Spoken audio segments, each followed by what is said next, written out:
ವಿದ್ಯಾ ಏನು ಮೈಸೂರಿಗೆ ಆಗಮಿಸಿದಂತಹ ಭಾಸ್ಕರ್ ರಾವ್ ಅವರು ಇವತ್ತು ಮೈಸೂರಿನಲ್ಲಿ ಒಂದು ಪತ್ರಿಕಾ ಹೇಳಿಕೆಯನ್ನ ನೀಡಿರ್ತಕ್ಕಂಥದ್ದು. ಅದರ ಜೊತೆಯಲ್ಲಿ ಮೊನ್ನೆ ನಡೆದಂತಹ 4ನೇ ತಾರೀಕು ನಡೆದಂತಹ ಏನು ಬೆಂಗಳೂರಿನಲ್ಲಿ ಕಾಲ್ ತುಳಿತ ಪ್ರಕರಣಕ್ಕೆ ಸಂಬಂಧಿಸಿದಂತೆ ಸರ್ಕಾರವು ಎಲ್ಲೋ ಒಂದು ಕಡೆ ಒಂದು ತರದ ಮೈ ಪರಚಿಕೊಳ್ಳುವಂತಹ ವ್ಯವಸ್ಥೆ ಒಳಗಡೆ ತಾನು ತಿಂದು ಮೇಕೆ ಬಾಯಿಗೆ ಒರೆಸುವಂತಹ ರೀತಿಯಲ್ಲಿ ಪೊಲೀಸ್ ಇಲಾಖೆಯ ಅಧಿಕಾರಿಗಳನ್ನ ಸಸ್ಪೆಂಡ್ ಮಾಡ್ತಾ ಇರ್ತಕ್ಕಂಥದ್ದು, ಎಲ್ಲೋ ಒಂದು ಕಡೆ ತಮ್ಮನ್ನ ತಾವು ಬಚಾವ್ ಮಾಡ್ಕೊಳ್ತಕ್ಕಂತಹ ನಿಟ್ಟಿನಲ್ಲಿ ಈ ಒಂದು ಪ್ರಕ್ರಿಯೆಯನ್ನ ಕೈಗೊಂಡಿರ್ತಕ್ಕಂಥದ್ದು ಅಂತಕ್ಕಂಥದ್ದನ್ನ ಆರೋಪ ಮಾಡಿರ್ತಕ್ಕಂಥದ್ದು. ಅದರ ಜೊತೆಯಲ್ಲಿ ಇದ್ರ ಜೊತೆಯಲ್ಲಿ ಮೇನ್ ಆಗಿ ಭಾಸ್ಕರ್ ಅವರು ಹೇಳ್ತಕ್ಕಂಥದ್ದು ಏನಂತ ಹೇಳಿದ್ರೆ, ರಾಜ್ಯದ ಮುಖ್ಯಮಂತ್ರಿ ಆಗಿರ್ತಕ್ಕಂತಹ ಸಿದ್ದರಾಮಯ್ಯನವರು ಮತ್ತೆ ಉಪಮುಖ್ಯಮಂತ್ರಿ ಆಗಿರ್ತಕ್ಕಂತಹ ಡಿ.ಕೆ. ಶಿವಕುಮಾರ್ ಅವರು ಹಾಗೂ ಗೃಹ ಸಚಿವರಾಗಿರ್ತಕ್ಕಂಥ ಪರಮೇಶ್ವರ್ ಅವರು ಕೂಡಲೇ ರಾಜೀನಾಮೆಯನ್ನ ಕೊಡಬೇಕು, ರಾಜೀನಾಮೆಯನ್ನ ಕೊಟ್ಟು ತನಿಖೆಯನ್ನ ಎದುರಿಸಬೇಕು ಅಂತಕ್ಕಂಥದ್ದು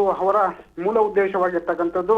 ಅದರ ಜೊತೆಯಲ್ಲಿ ಸರ್ಕಾರವು ಈ ಒಂದು ಕಾರ್ಯಕ್ರಮವನ್ನ ಆಯೋಜನೆ ಮಾಡಲಿಲ್ಲ ಅಂತ ಹೇಳಿದ್ರೆ ಈ ತರದ ಪ್ರಕರಣಗಳಾಗ್ತಾ ಇರಲಿಲ್ಲ. A1 ಈ ಕೇಸ್ನಲ್ಲಿ 11 ಜನರು ಸಾವಿಗೀಡಾಗಿರ್ತಕ್ಕಂಥ ಪ್ರಕರಣದಲ್ಲಿ A1 ಆಗ್ಬೇಕಾಗಿರ್ತಕ್ಕಂಥದ್ದು ಮಾನ್ಯ ಸಿದ್ದರಾಮಯ್ಯನವರು, A2 ಆಗಿರ್ಬೇಕಾಗಿರ್ತಕ್ಕಂಥದ್ದು ರಾಜ್ಯದ ಉಪಮುಖ್ಯಮಂತ್ರಿಗಳು ಹಾಗೂ ಈ ರಾಜ್ಯದ ಗೃಹ ಸಚಿವರು A3 ಆಗ್ಬೇಕಾಗ್ತದೆ. ಹಾಗಾಗಿ ರಾಜೀನಾಮೆಯನ್ನ ಕೊಟ್ಟು ತನಿಖೆಯನ್ನ ಎದುರಿಸಬೇಕಾಗ್ತದೆ ಅಂತಕ್ಕಂಥದ್ದು ಭಾಸ್ಕರ್ ರಾವ್ ಅವರ ಮೂಲ ಉದ್ದೇಶವಾಗಿರ್ತಕ್ಕಂಥದ್ದು. ವಿದ್ಯಾ ಪುಟ್ಟಸ್ವಾಮಿ, ಹಾಗೇನೆ ಇನ್ನೊಂದು ಮಾತನ್ನ ಕೂಡ ಅವರು ಹೇಳ್ತಾ ಇದ್ರು, ಒಂದರ ಹಿಂದೆ ಒಂದು ಬದಲಾಯಿಸಿ ಹೇಳ್ತಾ ಇದ್ದೀರಿ. ಒಂದ್ಸಲ ನ್ಯಾಯಾಧೀಶರ ನೇತೃತ್ವದಲ್ಲಿ ತನಿಖೆ ಆಗ್ಬೇಕು ಅಂತ ಹೇಳ್ತೀರಿ, ನಿಮಗೆ ಒಂದು ಡಿಸಿಷನ್ ಕರೆಕ್ಟ್ ಆಗಿ ಕೊಡೋದಕ್ಕೆ ಬರೋದಿಲ್ವಾ, ಯಾಕೆ ಈ ರೀತಿಯಾಗಿ ಆಡ್ತಾ ಇದ್ದೀರಿ ಅನ್ನುವಂತಹ ಮಾತನ್ನ ಕೂಡ ಕೇಳ್ತಾ ಇದ್ರು.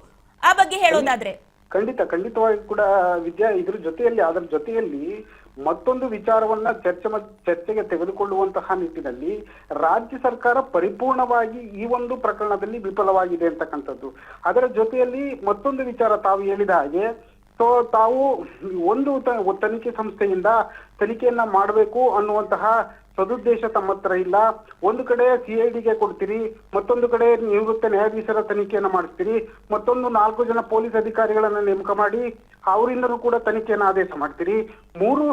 ಮೂರು ವಿಭಾಗಗಳಾಗಿ ತನಿಖೆಯನ್ನ ಕೈಗೆತ್ತಿಕೊಂಡಿರ್ತಕ್ಕಂಥದ್ದು ಎಷ್ಟು ಮಟ್ಟಿಗೆ ಸರಿ? ಯಾವ್ದಾದ್ರು ಒಂದು ತನಿಖೆ ಸಂಸ್ಥೆಯಿಂದ ತನಿಖೆಯನ್ನ ಮಾಡ್ಬೇಕಾಗಿತ್ತು ಅಂತಕ್ಕಂಥದ್ದು ಅವರ ಉದ್ದೇಶವಾಗಿರ್ತಕ್ಕಂಥದ್ದು ವಿದ್ಯಾಭಟ್.